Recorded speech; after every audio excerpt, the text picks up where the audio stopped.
African Nations কাপে নাটকীয় ও বিশৃঙ্খল ফাইনাল শেষে চ্যাম্পিয়ন হল সেনেগাল। রবিবার ফাইনালে তারা স্বাগতিক মরক্কোকে 1-0 গোলে পরাজিত করেছে।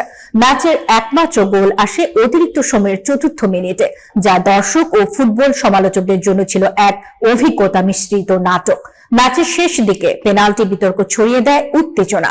মরক্কোকে পেনাল্টি দেওয়ার সিদ্ধান্তের প্রতিবাদে সেনেগালের খেলোয়াড়রা মাঠ ছাড়েন। পরে দলের স্টার সাদিও মানের অনুরোধে তারা মাঠে ফিরে আসেন। পেনাল্টি নিতে আসা মরক্কোর তারকা ব্রাহিম দিয়াজের প্যানেনকা শট সহজে ধরেন গোলরক্ষক এডওয়ার্ড মেন্দি। এতে স্বাগতিক দলের হতাশা দেখা দেয়। এরপর অতিরিক্ত সময়ে আসে ম্যাচের নির্ধারিত একমাত্র গোল। সাদিও মানে বল কেড়ে নেন এবং ইদ্রিসা গানা গেইকে পাস দেন। সেই থেকে মানে আবার বল পেতে গেইকে দারুণ পাস দেন। গেই মরক্কোর অধিনায়ক আশরাফ হাকিমিকে পেছনে ফেলে শট নেন এবং বল জালে জড়িয়ে যায়। গোলরক্ষক ইয়াসিন বুনোকে ছুঁতে হয়। গোলের পর প্রিন্স মৌলাই আবদেল্লা স্টেডিয়ামে ৬৬,০০০ দর্শক স্তব্ধ হয়ে যান।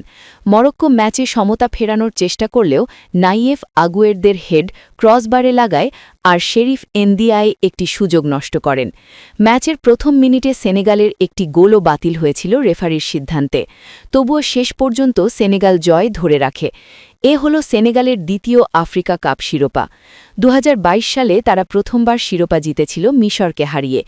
এবার জয় নিশ্চিত করায় সেনেগাল বিশ্বকাপের দিকে তাকাতে পারে, যেখানে আশা করা হচ্ছে সাদিও মানে আবারও আফ্রিকা কাপের মতো গুরুত্বপূর্ণ ভূমিকা পালন করবেন।